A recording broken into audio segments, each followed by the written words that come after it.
Hello, I'm Tony, and in this video I'm reviewing Dishonored Definitive Edition, a very highly regarded action-adventure from 2012, currently free from the Epic Games Store until the 5th of January 2023. I've heard this game mentioned quite a few times as a classic stealth game, but I've never played it, so I was very interested in it, as I'm a big fan of Hitman 3, and I've got to say, this game did not disappoint. Bit of a spoiler for the review there, but it needs to be said early on. The game's graphics are not too taxing on my not very good gaming laptop. If you've got a PC that was made in the last, 6 years or so, you're probably going to be alright running this game.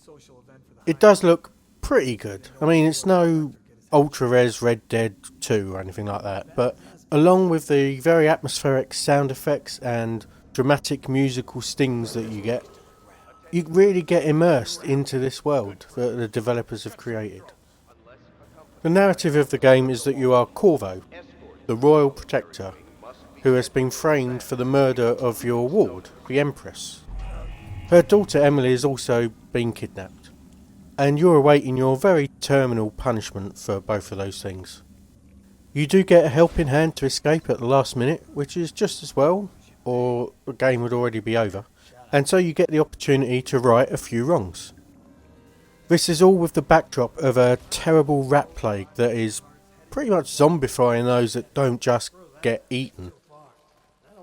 I'm not going to go too much into the plot.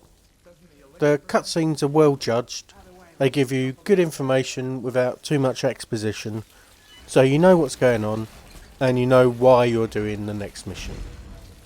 The story up until this point has absolutely no surprises, so I don't think I can spoil it. There's not a huge amount to it. It's more than good enough motivation though, and I think you benefit from finding that out as you go along. Where the game really shines in regard to the sort of narrative and feeling of the world is in the extra information that is pretty much everywhere. This isn't just in books or very cool punch card audio. You also hear conversations between people, between guards or local gang members, and that manages to fill the world out just as well as the notes and the audio. And because it's people talking, it makes it feel much more like a real place. And none of that stops your progress, because you can carry on doing whatever you were, which is generally figuring out a plan of action for how you're going to deal with the guards. Even better is the feeling of freedom the game gives you as you play. You have free rein to do pretty much whatever you want in any given situation. In every area there never feels like there's just one route. In fact, most of them have at least 2 exits or entrances. I know it doesn't sound like a lot, but it always made me feel that I had options. I could stealth my way past, just completely ignoring anyone that was there. I could stealth up to them and knock them all out, either from distance with sleep darts or just choking them. Or I could shoot them, explode them, run up and slice them to bits. Loads of options. For the record, I always went with the choke them all out, then tidily arrange them in a nice out of the way spot so no one could see them. Just trying to be neat. I personally chose to not kill anyone that I didn't have to, because that's how I play these games. Interestingly, there is a chaos mechanic that keeps track of the number of people you've killed and will adjust the game accordingly. I didn't actually see it in practice, but it says more dead bodies mean more rats, and rat swarms are pretty bad news because they can do a surprising amount of damage because you can't hit them all at the same time and they hurt. So I have spoken about the different ways you can be either sneaky or like action hero attacking. And the way you build that into your character is with powers and bone charms. As you explore each area on your missions, you can use an object called the Heart to find bone charms and runes. These are typically hidden in out of the way or even hard to get to places, or can be rewards for completing side quests. And they are your RPG progression that lets you tailor your build. Runes allow you to gain powers, which are supernatural gifts granted by a mysterious entity known as the Outsider. There's 10 of these. They allow you to do things like blink, which is a teleport ability that keeps you invisible and allows for a completely different traversal option around each area. This is just great to use. It's so much fun. Other powers let you see people through walls, or give you the option to blast people with a gust of wind, or power up your melee attacks. Each of them has 2 levels, and they don't come cheap, so you're going to be limited in which ones you can take. If you don't try and explore the whole map, that's going to limit the number of skills you're going to be able to get. This goes for bone charms as well. These are specific, more minor benefits that have some broadly applicable benefits like faster swimming, or slightly more focused ones like better sword skills. I feel like my character is very much mine, because I focus solely on stealth and non-lethal options. Yours could be an all-out sword master who never hides. Let's talk about the combat. I'm stealth based, so I only have the basics. I've got a crossbow, pistol, sword, and whatever I can pick up. The crossbow and pistol have a kind of auto aim that drifts a little bit. They're still pretty reliable for me. If you happen to pick up a bottle of booze, you can use that as a Molotov cocktail. But if you're close up, you're using your sword. This comes with the option to block, but also the option to parry.